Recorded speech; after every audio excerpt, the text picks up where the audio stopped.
fight for their love until the end.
Well, good evening. It's a great pleasure to have you with us on KBC Prime this very, very busy Tuesday, as you just saw right there in the studio. And also out there, motorist Chris crossing the country in search of fuel. And storing some, hoping that they would travel this weekend because it's going to be a very long weekend. Exactly. Easter, yeah. And by the way, traditionally, we have always traveled up country to go and celebrate Easter with our loved ones. I wonder how it's going to turn out this time around. We have been doing that, but remember, not until 2 years ago, in 2020, when COVID checked in and people could not travel.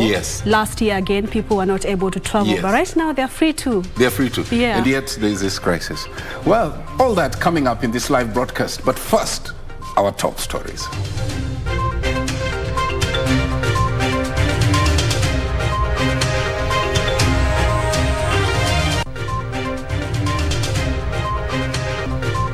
Persistent pain at the pump. Outcry as fuel shortage continues to bite.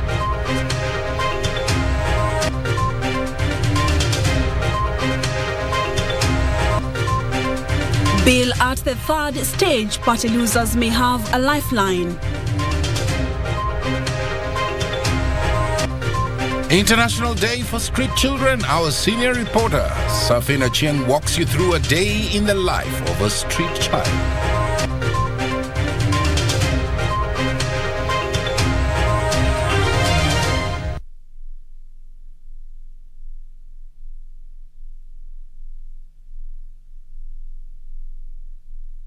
There you are. Many thanks indeed for joining us. My name is Mboya. My name is Museo. Tonight we ask you, what are your Easter plans? Where are you headed to? You can speak to us on our social media platforms. At KBC Channel 1 News, at Purity_Museo, at Mboya24. The hashtag is Prime Edition. And Anne Wangeshi is our sign language interpreter tonight. Our continued coverage of the fuel crisis. Motorists say that the persisting fuel crisis is slowly bringing critical operations to a halt. Those who spent hours in long queues waiting to fuel are calling for interventions to address the shortage. Zainab Said opens our coverage tonight with that report. These are the scenes witnessed Tuesday at few fuel stations that had fuel within the city. Long queues as motorists anxiously wait to fill their tanks. To meet the demand, most pump stations have now been forced to ration their sales to a maximum of 2,000 Kenyan shillings, forcing some motorists to hop from one station to another trying to fill their tanks. Ni line imepangwa sasa, ukijaribu kupanga hiyo line labda utakuta kama ile yenye uko nayo itaisha ndani sasa. Sasa ni heri ukiona kama imeelekea sana unaamua kujipa shughuli. Nimetafuta kutoka nikienda Kiabu, nimetoka kutoka Westlands mpaka Kiabu, hakuna mafuta, ni jam tu. Mahali unakuta mafuta, unakuta jam. Hata ukitafuta kuchukua jerrycan ni shida tu, hakuna mafuta, unakosa unaenda. Some even claiming the pump attendants were cashing on the crisis by defrauding them. Francis Mahanu says though he had paid 2,000 Kenyan shillings, the fuel he got did not match his pay. Wakati nimefika hapa, wakaniambia mwisho ni shilingi 1,000 ngapi? 2,000, na nikakubali. Sikuwa na cash, nikasema nilipiwa na kampuni. Nikapiga simu kwa kampuni ilipe pesa. Wakatuma shilingi 2,000 kwa dili yao. Baada ya kurudi kuangalia kama wameniwekea mafuta, tayari wameshatoa pump. Motorists warning that the current situation, if unchecked, will grind the nation to a halt. Sirisainiwa. Kama imesainiwa ni tuletewe mafuta. Si tukae siku 5 bila mafuta. Kama saa hii motorbike yangu iko Isagaki. Ikiwa Isagaki na nimekujia mafuta Murang'a na saa hii ni line haijamaliza kumwaga kwani na ni usiku. For Prime Edition, I'm Zainab Said.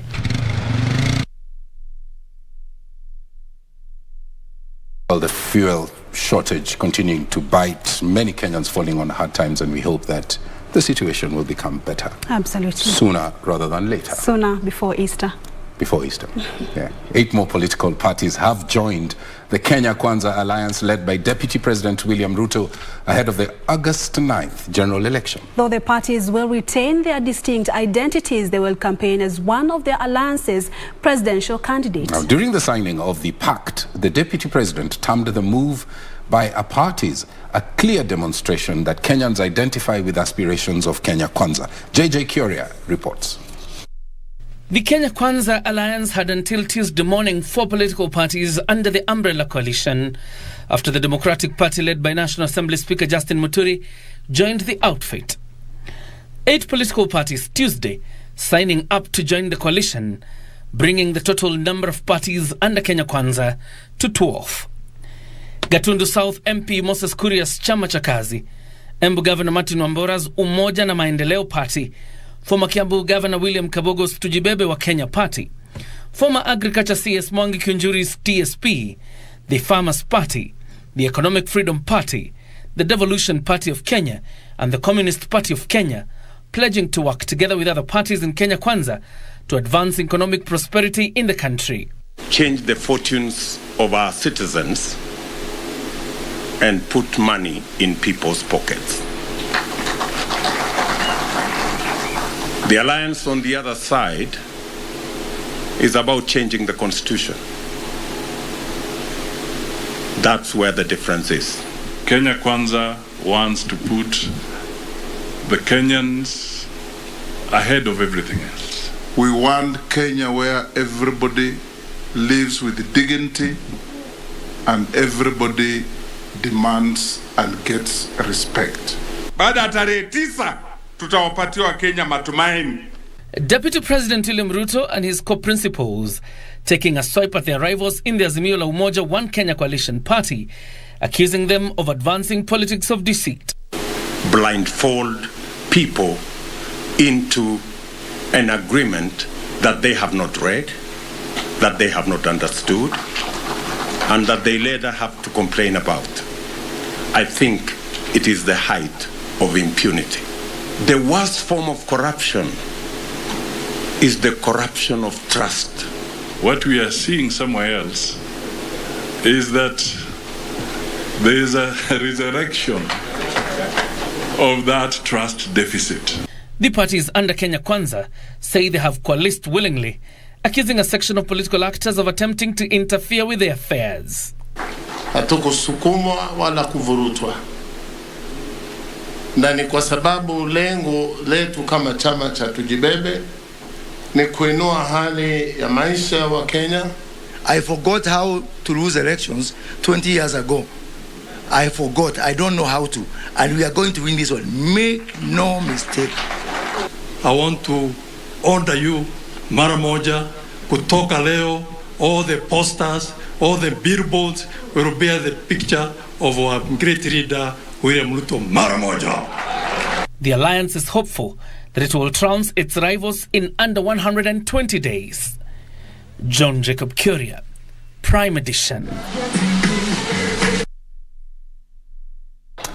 Now, the Orange Democratic Movement fraternity has eulogized the late Jonathan Nyukuri, who was a trustee of the party, as a loyal servant who gave it all for the Orange Party. Speaking at a ceremony to celebrate the life of the late Nyakuri, the party's Secretary General Edwin Sifuna said it will take time before ODM finds another trustee like him. Sentiments echoed by party's treasurer Timothy Bosire, who termed the late Nyukuri as a source of abundant wisdom. For you to become a trustee of ODM, I am telling you, my friend, you must be trusted from toe to hell. We have lost an extremely important pillar of ODM. In fact, I can assure you that we will scratch our heads for at least another 1 year just to find somebody of the standing and stature to take that place of the trustee for the party. So nataka niseme pole sana kwa familia. Was a humble mzee, was a leader, was a committed member of the party. And he was determined to see the party through for national leadership in this country. He has gone at a time. We have very high expectations that that is about to happen. But life being what it is, we wish the family comfort. You have lost an asset in your family and in your community, but together we extend warm prayers so that you may find solace in the Lord as you go through this.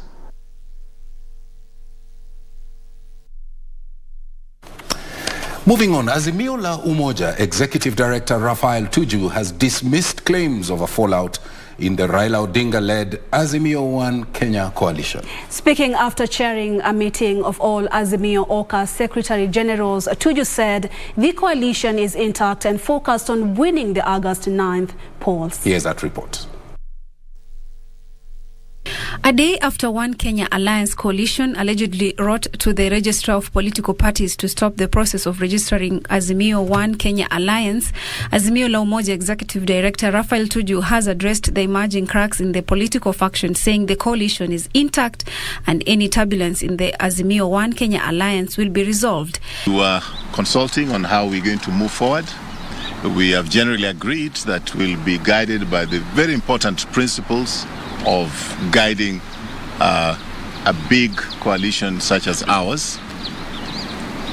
We have agreed on what our goal is. Our goal is that our presidential candidate wins on 9th of August, and everything else, that is the beacon we are looking at, and all of us standing here, there's consensus on that. Elsewhere, Kiambu Governor Hopeful Patrick Wainaina has dispelled rumors making rounds on social media that he had withdrawn from the race in support for Senator Kimani Wamatangi. The Thika town legislator, who will be battling it out with Wamatangi and former Governor Ferdinand Waititu for the UDA ticket during the party nominations slated for Thursday this week, termed the claims as ill-timed propaganda. Safari hii wananchi wa Kiambu, tafadhali muangalie mtu, muangalie track record, ile kazi amefanya. Usiende ukachagua mtu na hana kazi amefanya. Wakati huu ama safari hii tunataka kuangalia mtu kama anaweza kufanya ile kazi, tunataka kuangalia uaminifu wa yule mtu, tunataka kuangalia kama huyu mtu anaweza fanya kazi na wengine, na Wainaina wa Jango akona uaminifu, amejitolea kufanya hii kazi na amejitolea kuwa anaungana na wananchi wa Kiambu. Tujenge Kiambu, tuibadilishe, ikuwe na maji, barabara, hawa vijana wapate riziki. And Nyeri Senator Ephraim Maina gubernatorial bid on a Jubilee ticket received a major boost after teachers from primary and secondary schools backed him. Led by officials of Kenya National Union of Teachers Nyeri branch, the teachers termed Maina as a corrupt free man. The successful governments have not been good enough to the teachers, teaching fraternity in this country, because the teachers today are going through all forms of hardships, especially with the county governments. They don't seem to recognize them. For example, in Nyeri at all. Meanwhile, former Energy CS Charles Keter has suffered a blow in the race for Kericho governorship after two of his competitors teamed up ahead of Thursday's party nominations. Dr. Eric Mutai, one of the front-runners for the Kericho gubernatorial seat, and engineer Fred Kirui resolved to work together as a team. This decision was arrived at after wide consultation with the people of Kericho County. Yes. This unity of purpose is meant to enhance the quality of service delivery and spur economic development of our great county. Well, that's how it looked like in the space of politics. Let's now cross over into health. First Lady Margaret Kenyatta has called for collaborative efforts in ending the coronavirus pandemic. Speaking during the inauguration of the International Conference on Health Promotion, the First Lady said an information gap has reduced the vaccine uptake in Kenya, reversing gains in tackling the disease. Ruth Mboya reports. Welcome, Your Excellency. The theme of the two-day International Conference on Health Promotion is promoting health during and beyond COVID-19. In her opening remarks, the First Lady Margaret Kenyatta said the pandemic has brought a change of mindset in how people go about their daily activities. Efficacy of the COVID-19 has determined that the vaccines increase our protection from the virus. We are not safe unless we are all vaccinated. Going forward, we must ensure that our health promotion efforts are inclusive. She said despite disrupting lives and livelihoods, the pandemic has offered lessons that will help nations cope with such crises in future. This is why it is critical that we share our lessons and learnings from this pandemic and align our recovery measures with long-term sustainable strategies. Most notable has been the important contribution of health promotion in tackling the challenge of the COVID-19 threat. Sentiments echoed by UNICEF Country Director Dr. Maniza Zaman and other stakeholders who called for nations to double their efforts if they are to realize the Sustainable Development Goals within the 8 years remaining. We need to redouble our efforts, innovate, accelerate, and especially find ways to reach those who are being left behind. Time is ripe for us to begin reconceptualization of how health promotion will support the generation of health for current and future generations. However, Kenyans argue that focus on attaining the SDGs should not lose sight of the disruption of livelihoods by the pandemic. I should be a little person who should fight against those problems in our times. So even if it means wearing masks, that is not a problem to me. More than 2 years down the line after the pandemic struck, what are the hits and misses for nations? Only this 2 days conference here will pardon the answers. Reporting for Prime Edition from Kenyatta University, I'm Ruth Mboya. Now, individuals who lose at party primaries will have 10 days to shift from political parties and run as independent candidates in the general election. This comes after legislators adopted amendments in the Election Amendment Bill 2022, seeking to give the 10-day window for disgruntled aspirants to jump ship. That's right. Now, the resolution renders a legislation proposed by the Independent Electoral and Boundaries Commission applicable. With the deadline of party nominations fast approaching, individuals who may feel shortchanged can now breathe a sigh of relief. Legislators on Tuesday overturned proposals in the Political Parties Act that sought to block losers in the party nominations from contesting as independent. If people complain, let them come, let them go independent, and let us face each other off. So that window of 10 days, Madam Speaker, I'm okay with it, because so that people don't feel that they are being oppressed. While endorsing amendments in the Elections Amendment Bill 2022, the lawmakers approved the 10-day window, claiming the move would enhance democracy in the political arena. They should be given that opportunity.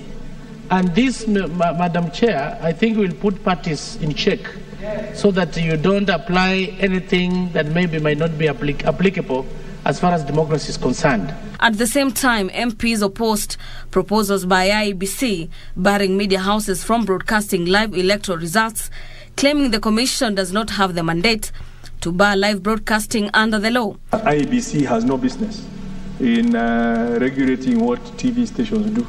That is for somebody else to regulate. Once they announce their results, once they put the results in the portal, other broadcasters can now use that information without having IEBC being the one regulating or determining how that live streaming will take place. We should not have a problem with nomination, with elections, just because we can now not take it to the people to see what the polling stations have done. There must be a legal framework for doing that transmission. It is transmission that was the problem, was the issue of post-election violence, not the way Kenyans went to vote. It was the transmission problem. So to say that we can have an election without transmission, I think is idle. For Prime Edition, I'm Gladys Mungai.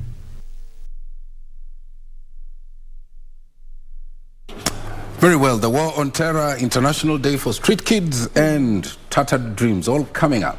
Absolutely. After this short break. Stay with us.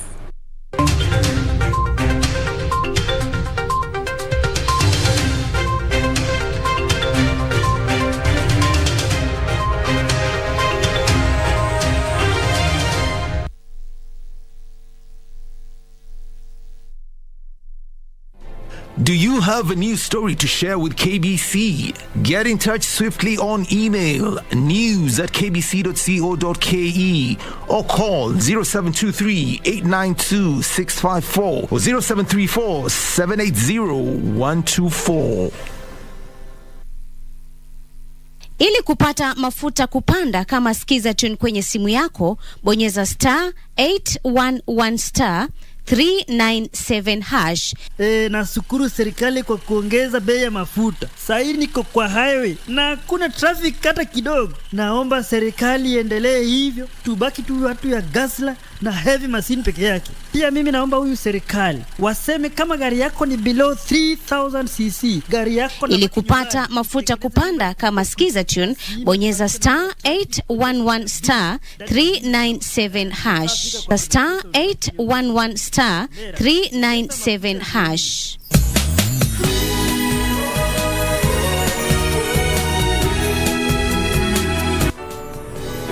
This time, I will follow my heart and love the one I care for. How can you be so terribly selfish? Don't you know how hard it was for me to raise Sean? Now you're taking him away. It's like you're taking a piece of my flesh. Do you understand? Step away! Hands off!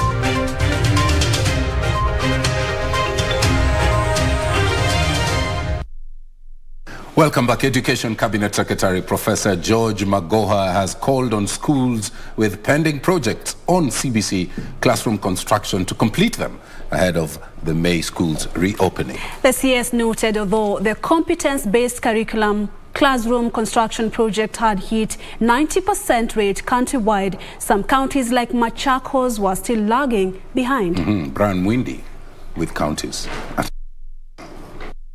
Education Cabinet Secretary Professor George Magoha has lauded the progress of the construction of CBC classrooms, saying they've achieved a 90% completion rate and urged counties still lagging behind to move with speed and complete the project. We have constructed over 5,000 classrooms, with the remaining ones nearing completion. Most of them are at roofing and finishing level.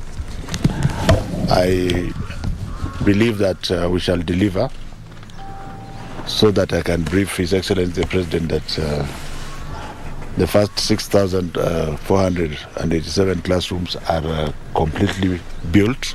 Meanwhile, healthcare stakeholders from the private sector as well as the national and county governments converge in Nairobi to deliberate on Kenya's digital health innovation toward the universal health coverage agenda. The conference comes at a time when the health sector is fast adapting to the use of technology to address healthcare challenges, while at the same time improving efficiency in the way service delivery is done. Elsewhere, Rotary International has allocated over 4 million shillings towards the protection of water springs in Ugunja sub-county in Siaya County. The project will be implemented through the Nairobi Utumishi Club will see the rehabilitation of 30 springs with the aim to improve the community's quality of life through provision of clean water.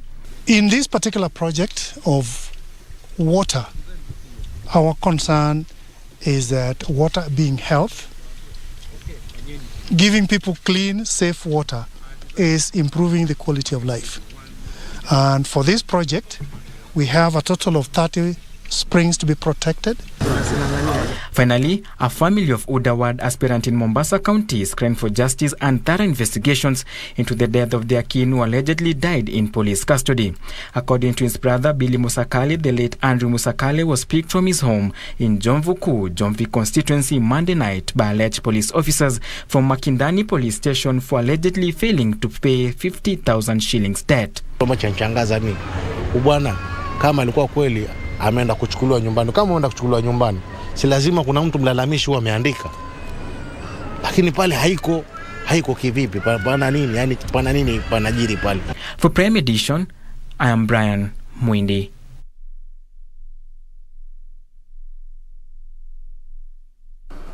Now, the item on war on terrorism, the government has announced the capacity to combat terrorism by coming up with guidelines intended to improve the organizational partnership between investigative agencies and the Office of the Director of Public Prosecutions. Speaking in Nairobi during the launch of the guidelines, the DPP Nordin Haji said the guidelines will bolster the fight against money laundering and terrorism in financing in Kenya. Timothy Kipnusu reports.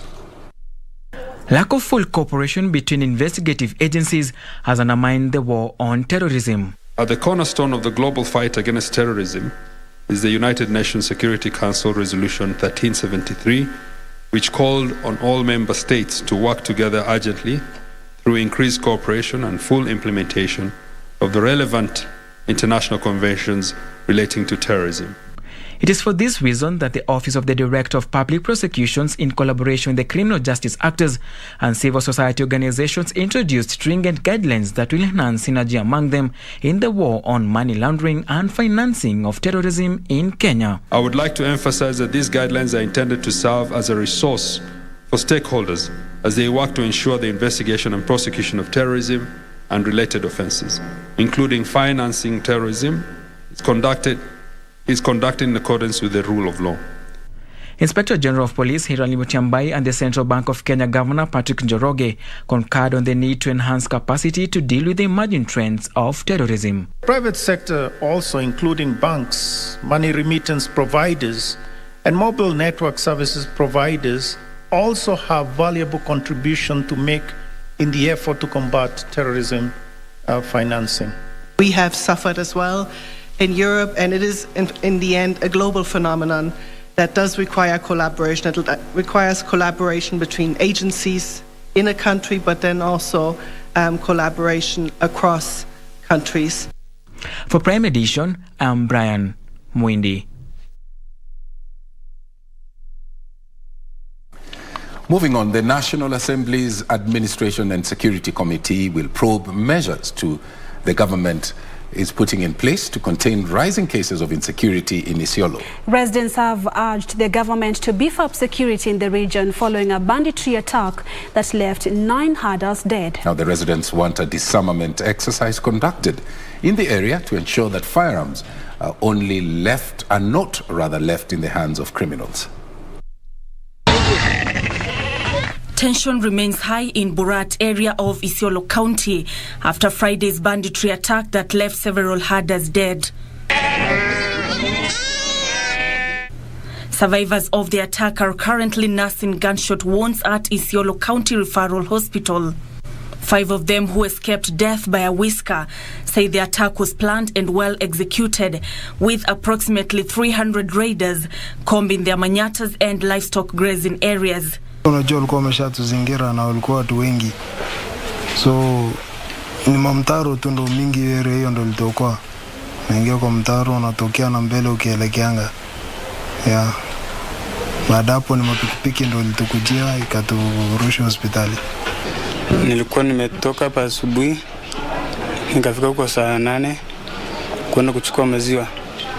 Kama tu nimeenda kuchukua maziwa nikajipata niko katikati yao karibu na boma. Ndio wakaanza kunishoot, wakadhani nimekufa, wakaenda. The residents now want the government to conduct a disarmament exercise to ensure illegal firearms are flushed out. Tunaomba hiyo watu kama itawezekana waondolewe kabisa kwa ajili wamekuja na silaha ya kila aina. Na wamekuja kivita kabisa, si eti hata kutafuta malisho. Wale wametoka kaunti nyingine tunaomba waondolewe. Na warudishe na wanyang'anye bunduki na hiyo ngamia turudishiwe na serikali kama wanaweza. The recent attacks have now prompted the National Assembly Administration and Security Committee to announce that it will probe measures put in place by the government to contain the situation in the county. We are losing lives, and actually part of the county is completely cut off. An entire sub-county called Merti, people could not, actually we are literally under siege. Nancy Okware, Prime Edition. Now, the government will establish more rehabilitation centers to accommodate the rising number of street children. Nairobi County representative of the Family and Children Services Department, Robert Mwema, is now asking Kenyans to support the government's rehabilitation efforts. He said this will rid the county of street families apart from providing shelter to the homeless. Here's that report. Kenya joined the rest of the world to celebrate the International Day of Street Children at various centers across the country.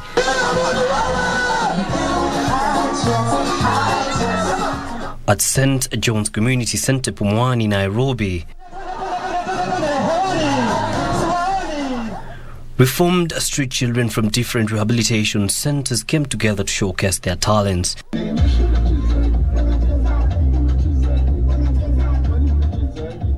Representatives of the several street children consortiums were here too as part of this year's theme, celebrating frontline workers and protecting every child.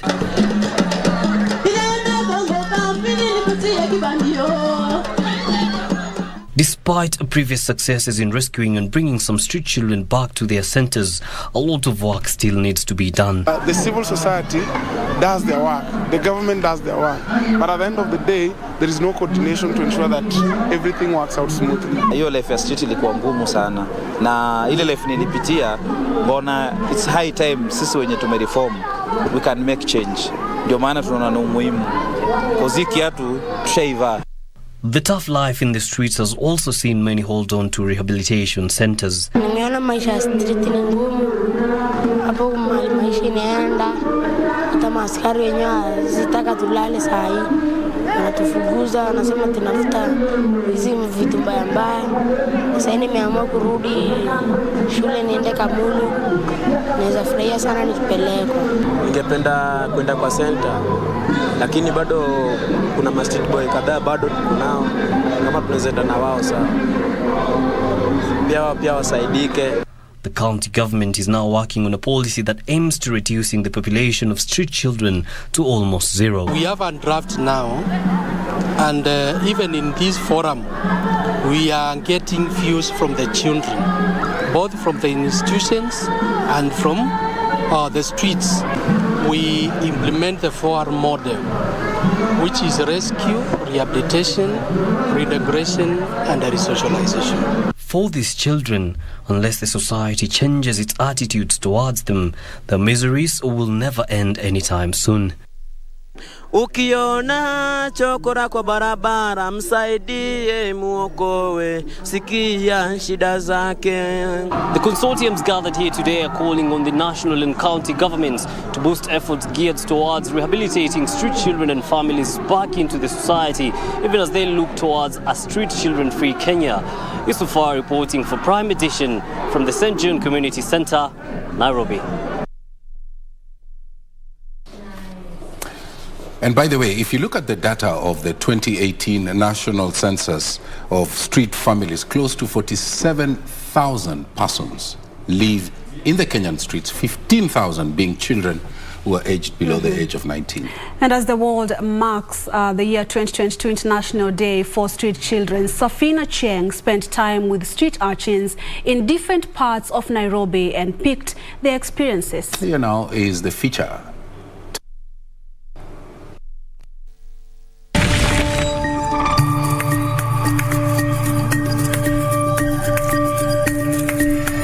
Niambie toka hapa kitoto hii enda kwenu. Lakini mimi nasema Mungu najua hujanisahau. Hata ukiangalia watu wengi hapa, nguo na viatu ndio shida, wengine wamevalia ringanisha. Hata kama ni chakula mtakula tu mnatuletea, tuwezi kataa.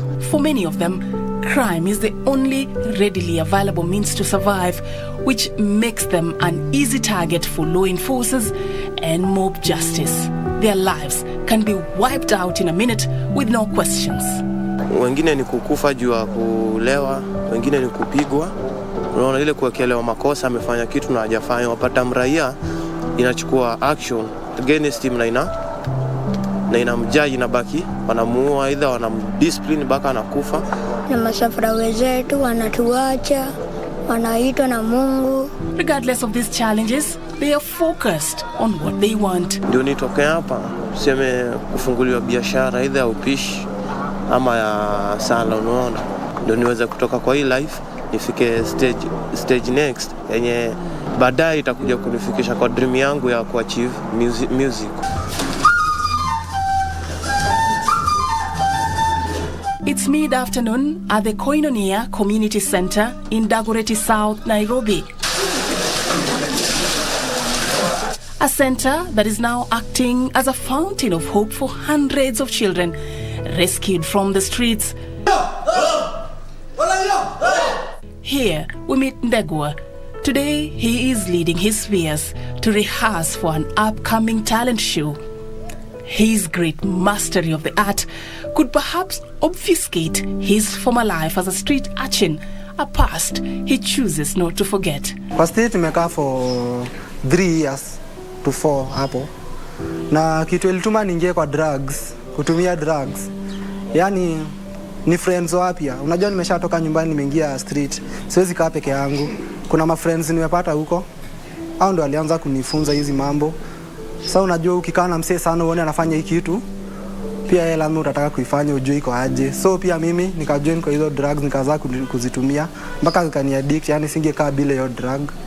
Ironically, regardless of the tough life, the pull of the streets proved too strong for him. Kuna venye unaweza kutoa mtu kwa street umpeleke shule mara moja, because lazima kwanza arekebishe ajue nini anataka.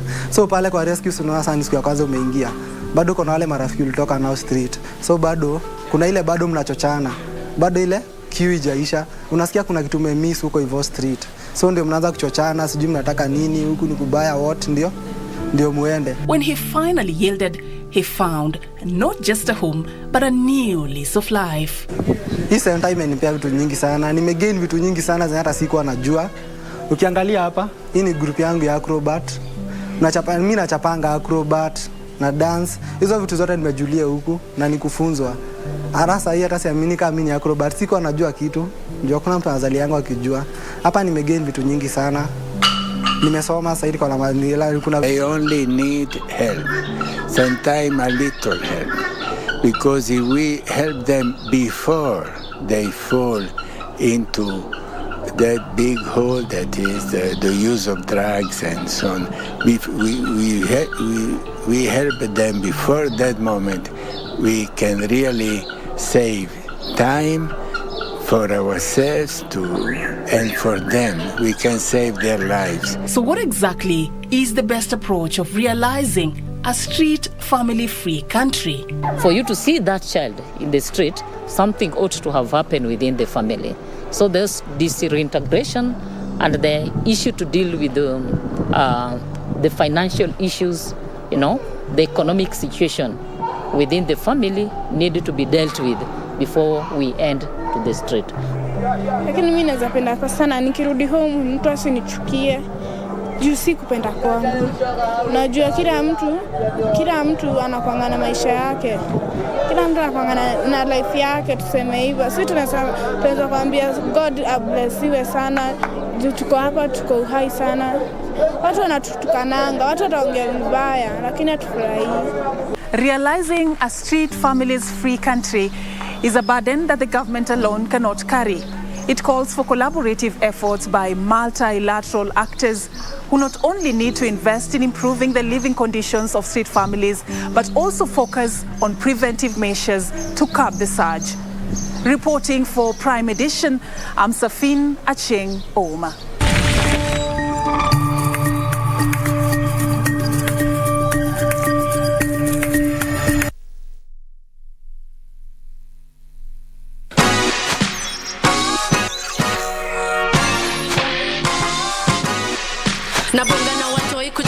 Online, pia na create time wafanye vitu offline. Chungeni gadgets na sites wana use, msiwache strangers wapate chance kuabuse. Nimeshindaje pesa kompe sija participate. Unadai info yangu na ikwe private mse. Identity yangu haupati utumi. Vitu zangu ni zangu na bado nitazishikilia. Uwezi nicheza. Una post story ati ni real news. Mimi sikuamini mpaka nione sasa hizo vis. Una text all to me tunanifeel. Staki jokes ama nitakureport for real. Uwezi tucheza kama smart so uwezi tucheza. Wazazi, watoi na maithu wetu. Don't be fooled. Get cyber smart and enjoy safe entertainment and education online. The Communications Authority of Kenya. Mawasiliano kwetu, nguvu kwako. Karen, open the door, please. They will fight for their love until the end.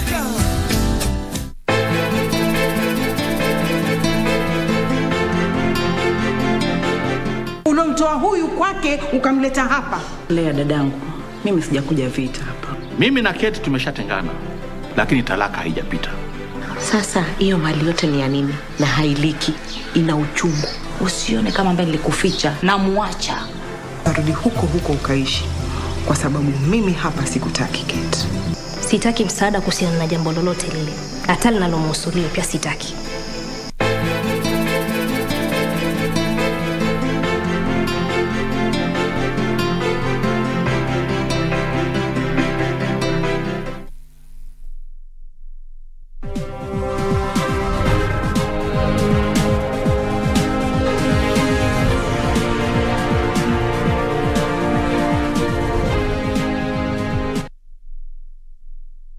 Welcome back. Let's now take a look at matters of business. My name is Carol Jenga. The government has issued an alert of a possible increase in the African armyworm invasion in 11 counties, namely Taita Taveta, Murang'a, Tharaka Nithi, Makueni, Kitui, Kajiado, Nakuru, Narok, Kwale and Kilifi. The Tsavo, Amboseli and Masai Mara National Reserve have also been identified as massive breeding grounds for the destructive pests that have been sighted in western Kenya and parts of the Rift Valley. The African armyworm is a migratory moth, the caterpillars of which are important pests of pastures and cereal crops. Over time, population increases and mass migration of moths occur, covering many thousands of square kilometers and traversing international boundaries, posing a threat to food security and pasture for livestock. Owing to delayed rains, the government is on high alert over a possible explosion of the invasive pest in at least 11 counties. The Ministry of Agriculture is monitoring Taita Taveta, Murang'a, Tharaka Nithi, Makueni, Kitui, Kajiado, Nakuru, Narok, Kwale and Kilifi counties, as well as the game reserves such as Tsavo, Amboseli and Masai Mara that have been identified as breeding grounds for the destructive pests. Peter Munya akiwa waziri wa kilimo Kenya mzima atuangalie sisi kama wakazi wa Bumula sub-county eneo la Naholo tunateseka na hii janga ambalo limetukumba. Tunaomba serikali ingilie kati kwa sababu sisi ni wakulima hohehahe. Mwaka huu imekuwa mabadiliko kubwa sana. Watu wanaenda kuumia. Chakula hakuna, maji hakuna, Chakula yenye watu walikuwa wamepanda mahindi, mdudu amekuja amevamia. Sasa hakuna kitu yote kwa shamba. So far, the pests have been reported in Western Kenya and parts of Rift Valley. Minister wa kilimo wa kaunti ya Bungoma, hasa sana tuna matajiri ambao wanajiweza, wanaweza nunua dawa wakaweze kupuliza, lakini tuna wengine hawajiwezi kununua dawa. Kwa hivyo ningeomba kwa wale ambao hawajapuliza mashamba yao, viongozi wakaweze kutembea kwa kila shamba katika kila kijiji wakaweze kupuliza, ndio posa tukaweze kuangamiza hawa wadudu. Owing to the pest's short life cycle, high reproductive capacity and mobility, the Ministry of Agriculture is calling for reactivation of community-based surveillance and monitoring to ascertain presence and control measures such as spraying. Mvua ikinyesha, hata sasa hii mvua ikinyesha itapotea. Itaingia kwa mchanga na ingia itakuwa pepeo hii. Regina Manyara reporting for Prime Edition. Now, Kenya will construct more than 100,000 kilometers of high-speed fiber optic cable connecting all public institutions like schools and government offices. This will also see the government digitize more than 5 billion records in the next 10 years. The plan is contained in the National Digital Master Plan that was launched today by the ICT Cabinet Secretary Joe Musheru. Brian Kimani breaks down the master plan. Kenya aspires to become a globally competitive ICT hub, and this will take the collaboration between the public as well as the private sector. The National Digital Master Plan outlines how that dream is going to be achieved. The National Digital Master Plan deals with 3 key aspects in the development of the ICT sector in the country. The document identifies human capital and workforce development, which aims at developing quality ICT human resources as a prerequisite to the development of viable ICT sector. ICT Cabinet Secretary Joe Musheru says the document will ensure that ICT development, implementation and exploitation are an integral and sustainable component of Kenya's development. This master plan will outline a structured roadmap on the delivery of ICT infrastructure and services, as well as the development of ICT skills. It will also provide guidance on investment priorities to both local and external investors. Under the 10-year plan, the government plans to build an integrated ICT infrastructure which seeks to provide the infrastructure backbone required to enable cost-effective delivery of ICT products and services in Kenya. This will involve laying over 100,000 kilometers of high-speed fiber optic cable across the entire country. We've managed to achieve a lot over the last 10 years, which among them is deployment of over 9,000 kilometers of national fiber optic network across the country. We have also managed to train over 2,100 ICT interns to be able to support the industry. To upskill the public service, 300,000 public service employees will undergo ICT reskilling, which will be undertaken with the help of the Public Service Commission. Already, the government, in conjunction with the Chinese technology giant Huawei, has set a target of training 20,000 public servants in the next 3 years. The ICT sector is vital in promoting the socio-economic development of our country, as it has the potential to radically and speedily transform every sector of our economy through innovation and digitization. The implementation of the master plan is estimated to cost more than 4 trillion shillings, which will be sourced from the public coffers as well as the private sector. O'Brien coming for Prime Edition. Moving on, the government is contemplating importing powder milk to plug a deficit occasioned by drought. Livestock Principal Secretary Harry Kimutai says the government is awaiting a report from the Meteorological Department on the onset and intensity of the long rains to inform importation of the powder milk. Most retail outlets have in recent weeks been facing challenges securing supplies after milk production reduced due to the prolonged drought. The government says the retail price of milk could increase as processors in some regions have increased the farm gate price from 40 shillings to 52 shillings. Livestock Principal Secretary Harry Kimutai says the government is exploring importation of powder milk to help stabilize supplies and prices. Assessing the situation as of now, we are yet to make a decision because we are looking at the projections. If the rains delay, we might have to look at all options because for us, it is important that we have enough milk in the country so that we're able to continue sustaining the country.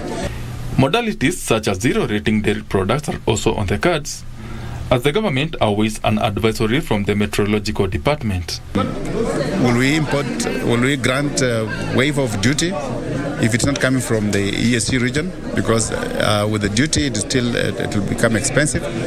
So those are the possibilities that we are looking at, but we'll make the correct decision at the correct time based on all the facts that we'll have collected. This comes after Kenya lost millions of shillings in revenue after Oman cancelled dairy products orders due to supply constraints. New KCC had done a projection that by April they will be able now to have enough to export to Oman because it was going to coincide with the month of Ramadan. But as I said, it was not possible because of the delayed rains. Uganda, where Kenya sources dairy products, is also experiencing shortages of milk due to drought. Benson Rioba reporting for Prime Edition.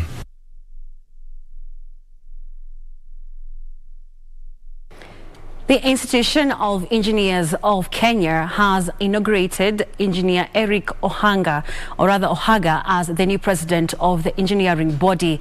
Engineer Ohaga has promised to work closely with the University Deans Council to finalize the Memorandum of Understanding with the Commission for University Education to ensure that the challenges facing the accreditation of engineering programs are removed. Details of this and more in our corporate briefs. The duties of the president. Engineer Eric Ohaga received the mantle from his predecessor, Engineer Nathaniel Matalanga, as the new president of the Institution of Engineers of Kenya.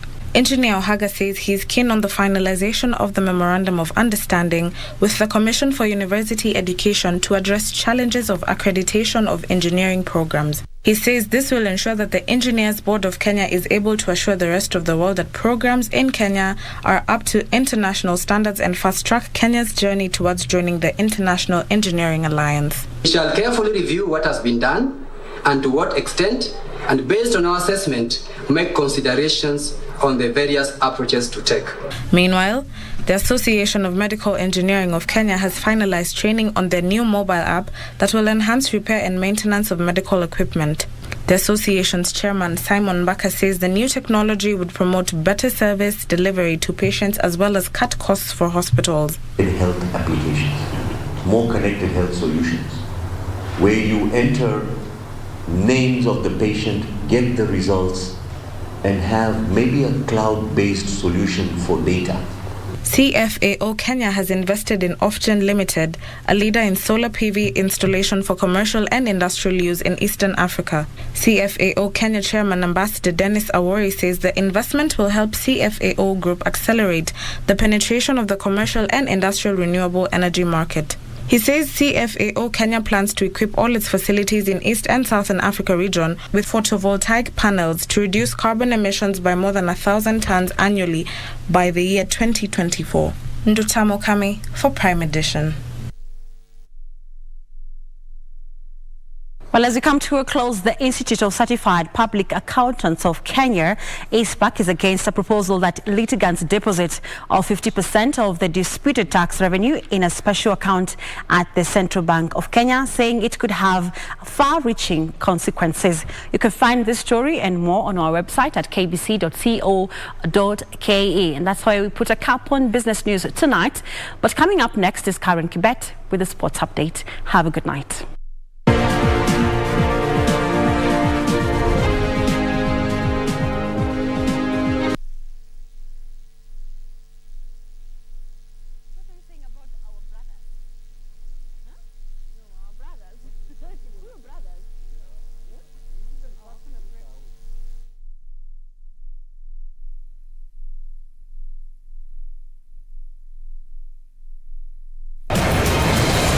legendary run to Olympia Stadion in Berlin is now less crowded, with only 4 teams out of 64 still in contention. Something more outstanding is that all of the sides to have won the DFB Pokal over the last 29 years are already out this year. And Leverkusen are knocked out by a Bundesliga 2 side. In the first DFB Pokal semi-final, Hamburger SV will face Freiburg on Tuesday, the 19th of April 2022 at 9:45 p.m. While in the second semi-final, RB Leipzig will lock horns with Union Berlin on Wednesday, the 20th April 2022 at 9:45 p.m. Having braced the turbulent journey and buoyed up with the trophy in sight, no team want to go down without a fight. You don't want to miss this adventurous football show, live and exclusive on KBC Channel 1. KBC Channel 1, your true sports partner.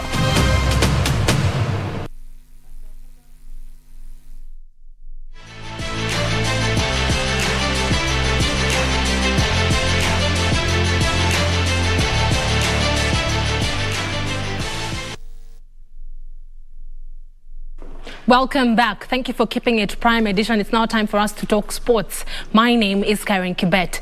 The Kenya national women deaf football team has intensified training at the Moi International Sports Center in Kasarani, Nairobi, ahead of the delayed 2021 Summer Deaf Olympics to be held from the 1st to 15th of May in Brazil.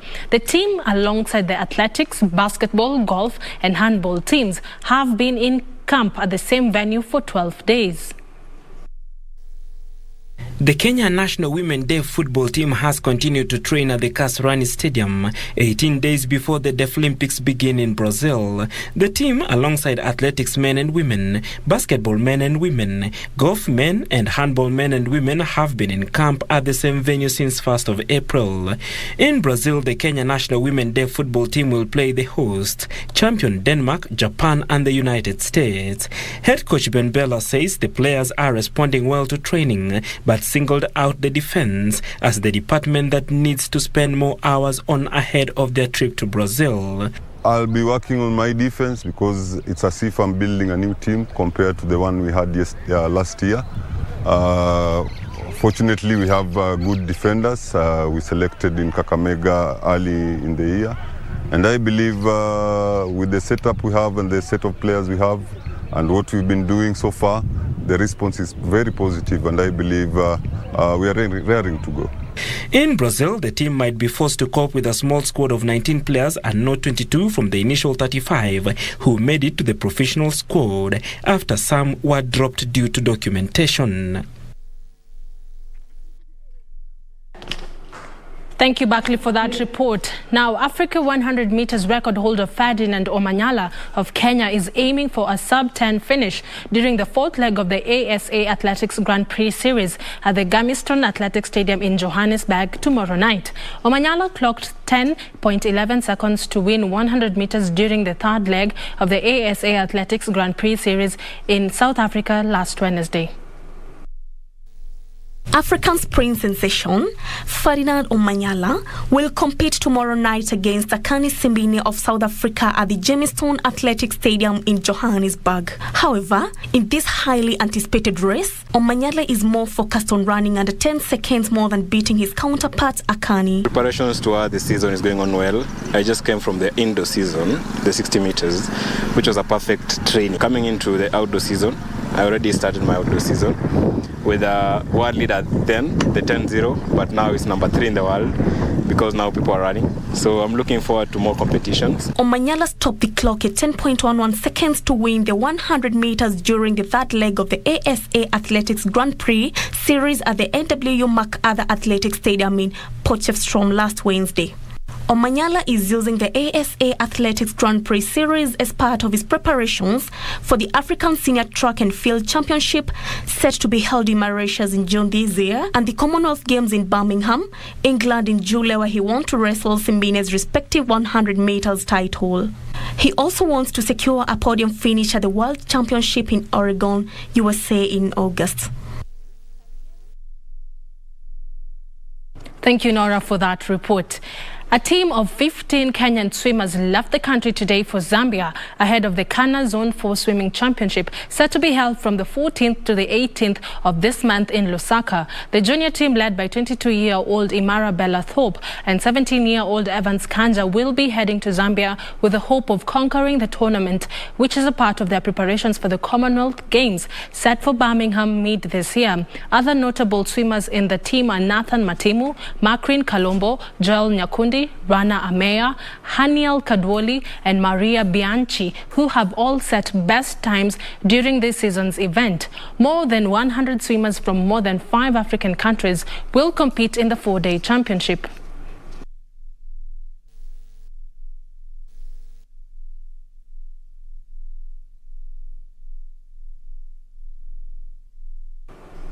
The national under-20 rugby team has received a major sponsorship boost of 1 million Kenya shillings from Taita Sisal Estate as they prepare to face Namibia tomorrow in the semi-final match of the Rugby Africa Under-20 Baths Trophy at the Nyayo National Stadium. The Kenyan team qualified for the semi-finals after beating neighbours Uganda 54-20 in the quarter-finals last Wednesday, while Namibia defeated Ivory Coast 62-0 in their quarter-final match. Kenya won the previous 2 editions of the Bathurst Cup held in Nairobi after beating heavyweights Namibia 21-18 in the 2019 final at the KCB Sports Club and retained their title last year by defeating Madagascar 21-10 in the final at the Nyayo National Stadium. The 2020 edition did not take place due to the COVID-19 pandemic.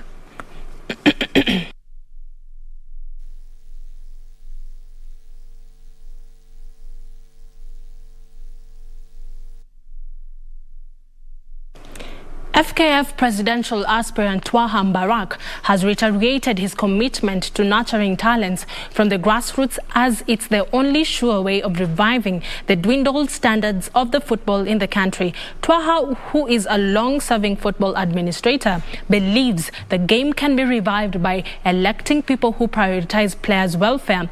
Twaha, who is also fronted by retired footballers in his presidential bid, has urged the FKF caretaker committee to move with speed and announce the roadmap to the election. Twaha, who will be vying alongside Andrew Amoka, is running on the manifesto of reviving the sport through a well-structured youth system and investing more in women football. Kupitia kwa malegends hawa na viongozi wote wa mpira, tutashikana pamoja tuhakikishe kwamba mpira tumerudisha kwa wenye mpira. Kisha kwamba tunapeleka hii talent kila mahali, hata huko Turkana, hata Wajia, hata Mandera, kote tutahakikisha kwamba tunatoa wachezaji ili waweze kucheza kwa national team. Hata sisi hamtaweza kuja Nairobi, sisi tutaleta scout hapa kuangalia nyinyi vijana ambao watacheza zile under 14, under 17, under 21 na zile senior team.